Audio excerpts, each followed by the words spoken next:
The late afternoon sun was beginning its slow descent over the Gloucestershire countryside, casting long shadows across the sprawling estate that Princess Anne called home. Gatcombe Park was more than just a residence. It was a sanctuary, a place where the Princess Royal could shed the weight of her title and immerse herself in the simple, grounding routines of country life. The air smelled of damp earth and fresh hay, the familiar scent carrying on a gentle breeze that rustled the leaves of the ancient oaks lining the long driveway. For the horses grazing in the paddocks, it was just another peaceful evening. For the woman who would soon be riding one of them, the calm was a deceptive prelude to a moment that would etch itself into the memory of everyone present. Inside the main house, the atmosphere was one of quiet efficiency. Princess Anne, a woman whose very presence commanded respect without the need for fanfare, was preparing for a journey. At 73, her schedule remained as punishing as that of any working royal, a testament to a work ethic forged over decades of duty. Her brother was now king, and the monarchy had evolved, but Anne's role remained constant, a steadfast pillar of support, traversing the country and the Commonwealth to acknowledge good work, open facilities, and offer the royal seal of approval to countless causes. Today was no different. She was due at a small engagement, a relatively low-key event that her private secretary had assured her would be straightforward. She had changed out of her riding clothes, her preferred attire whenever she was at home, and into a smart, practical outfit suitable for an afternoon public appearance. A glance in the mirror confirmed what she already knew. Her appearance was tidy, her hair, as always, immaculately in place. She was ready. As she prepared to leave, the quiet of the estate was maintained by an unseen network of protection. The Royalty and Specialist Protection Branch, or SO-14 as it was known within the Metropolitan Police, was responsible for her safety. The days of a single unarmed detective following at a distance were long gone, consigned to history by a tragic attack on her own life 5 decades prior. Now the operation was sophisticated, layered. The Gatcombe Park itself had a permanent, discreet security presence, monitoring approach roads and unknown visitors. For movements like this, a dedicated team was assigned. The principal, as Anne was known in security jargon, would be the focus of a protective bubble designed to anticipate and neutralize threats before they ever materialized. The lead protection officer for the day was a man named Sergeant David Johnson. He was not new to the Princess Royal detail. He had been on her protection team for several years and understood her better than most. He knew she valued punctuality and efficiency above all else.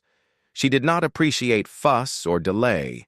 She liked her protection to be professional, present, and utterly unobtrusive. David respected that. He was a large man, not with the bulk of a bodybuilder, but with the solid, capable frame of a rugby player, someone used to physicality but controlled in his movements. His eyes, a sharp pale blue, were constantly moving, scanning, assessing. It was an unconscious habit, a switch that flipped the moment he was on duty. The plan for the afternoon was simple. The princess would travel in an armored Jaguar, a vehicle that was a familiar sight leaving the estate. A marked police car would be positioned ahead to clear any immediate traffic hazards, and a follow car containing 2 additional armed officers would stay close behind. It was a standard low-profile move. As David did his final checks, confirming the route with the control room, ensuring the communications equipment in his earpiece was functioning, verifying the locations of the other vehicles, he felt the familiar hum of pre-operational focus. This was the part of the job he loved, the quiet competence, the seamless execution of a plan designed to make the complex look simple. Anne emerged from the house, her stride purposeful.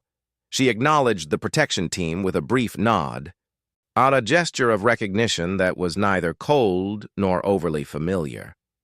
It was simply Anne. She slid into the back seat of the Jaguar.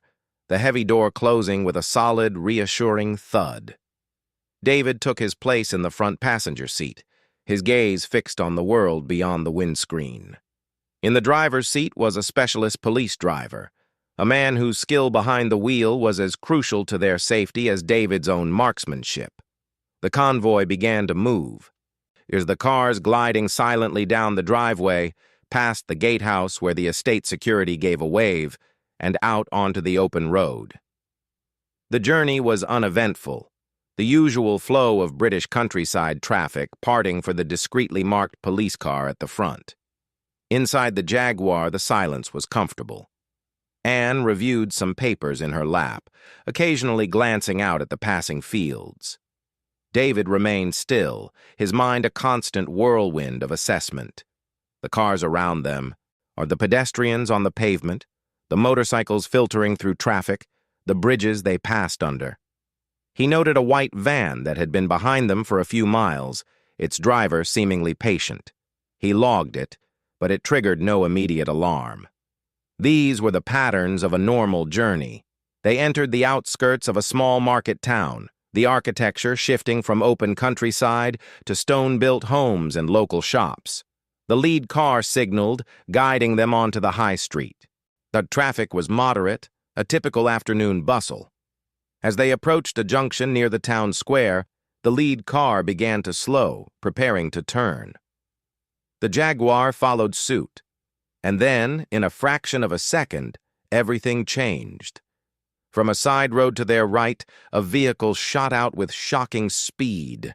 It was a dark-colored SUV, its engine roaring as it failed to yield, blasting through the give-way line and directly into their path. The police driver reacted with superhuman speed, his hands a blur on the wheel as he stamped on the brakes. There was a violent lurch, the seatbelts locking with a sharp clatter, and the sickening screech of tires fighting for grip on the tarmac. The Jaguar shuddered to a halt, missing the nose of the speeding SUV by mere feet. The SUV, however, was not stopping. Its driver seemed to have lost control. The vehicle swerving wildly before straightening out and heading directly for the rear passenger door, the door behind which Princess Anne was sitting. Time seemed to slow to a crawl. David Johnson's training, honed over thousands of hours of simulation and real-world experience, took over. His conscious mind barely had time to register the threat before his body was moving. In the same instant that the brakes were applied, his hand was on his door handle. As the Jaguar came to a stop, as he was already pushing the heavy door open, he didn't think about the risk to himself. He didn't calculate the odds. He only saw the trajectory of the out-of-control vehicle, a 2-ton missile aimed directly at the woman in his care. There was no time to issue a command, no time to wait for the follow car. There was only action. He launched himself from the front seat, his powerful legs propelling him not away from danger, but directly into its path. He pivoted on the balls of his feet, planting himself firmly against the rear passenger door. In that instant, he became a human shield. He could see the grille of the SUV filling his vision, hear the roar of its engine, and the panicked shouts from the street. He braced himself, every muscle in his body tensed for an impact that he knew could be catastrophic. This was the moment his entire career had been building towards.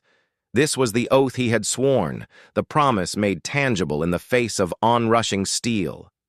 He stood his ground. A lone sentinel against the chaos, determined that if that vehicle was going to hit the princess, it would have to go through him first. The world narrowed to a single, deafening point of focus: protect at all costs. The sound of the SUV's engine was a physical force, a deep, guttural roar that seemed to vibrate in the chest of every onlooker. David Johnson stood firm, his back to the armored glass of the princess's window, his eyes locked on the driver of the speeding vehicle. And through the windscreen, he could see a face, pale and wide-eyed, a mask of pure panic. It was not the face of an assassin or a terrorist. It was the face of someone utterly out of control.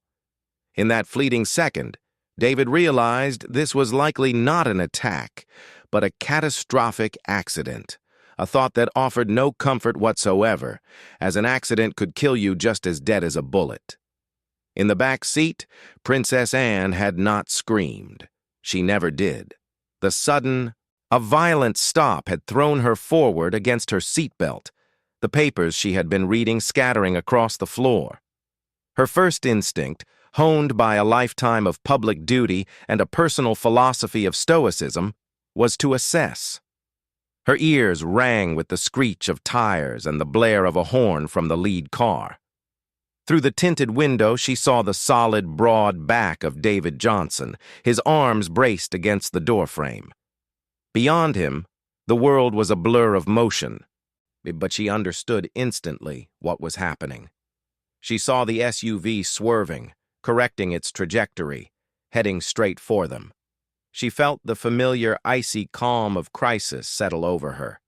It was a sensation she remembered vividly from another night, decades ago, when a madman had pointed a gun in her face. Fear was a luxury. Survival required focus. The SUV's driver, a middle-aged man later identified as a local businessman who had suffered a medical episode at the wheel, was fighting a losing battle with his own vehicle.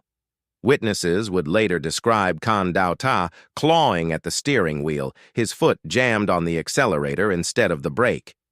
The vehicle, a heavy Mercedes GLE, mounted the curb, scattering pedestrians who had been enjoying a quiet afternoon coffee at a pavement cafe. A woman screamed, dropping her shopping. A man pulled his child back from the edge of the path just in time. The SUV clipped a lamppost with a sickening crunch of metal, and a glancing blow that did nothing to slow its momentum. It was redirected slightly, but the new trajectory was even more direct. The rear passenger door of the Royal Jaguar. Inside the follow car, the two armed officers had witnessed the entire sequence unfold. Their driver executed a textbook emergency stop, but they were 50 yards back, caught behind a slow-moving delivery truck. They could only watch in horror as their colleague, David, put himself in the line of fire. The lead car, and already past the junction, was scrambling to reverse, its officer shouting into his radio, his voice tight with adrenaline. For a few heart-stopping seconds, David Johnson was utterly alone. The gap closed. 20 feet. 10. 5. David could feel the heat radiating from the SUV's engine, could smell the acrid stench of burning rubber and gasoline. He didn't close his eyes. He stared the threat down, his body a rigid bulwark. He thought of his wife, of his 2 young children, and he thought of the duty that had brought him here. He thought of the woman behind him, not just as a princess, but as a person he had come to respect, a hard-working, no-nonsense individual who deserved to get home safely to her family, just as he hoped to get home to his. And then, in the final fraction of a second, the SUV's tires, which had been skidding uselessly on the dry tarmac, finally found a patch of gravel near the curb. And the rear end of the heavy vehicle whipped around in a violent oversteer. Time snapped back to its normal speed with a shattering cacophony. The SUV didn't hit the door where David stood. Instead, its spinning rear quarter panel slammed into the front wing of the Jaguar, just behind the headlight. The impact was tremendous. The armored Jaguar, despite its weight, shuddered violently, its suspension groaning in protest. And the force of the blow sheared the side mirror clean off and sent a spiderweb of cracks across the corner of the windscreen. David was thrown sideways, his hips slamming hard into the wing mirror of his own car, the pain immediate and searing. But he stayed on his feet. He didn't go down. The SUV finally came to a rest, wedged against the Jaguar and a parked delivery van, its engine screaming before dying with a final mechanical cough. Smoke billowed from its crumpled hood. For a moment, there was an eerie total silence, broken only by the hiss of a ruptured radiator and the terrified sobs of a woman from the pavement. David ignored the fire in his hip. He pushed himself off the car, his limbs screaming in protest. He rapped sharply on the rear window, a prearranged signal, and then wrenched the rear door open. His eyes were wild, scanning the interior for injury. "Ma'am!" Are you all right?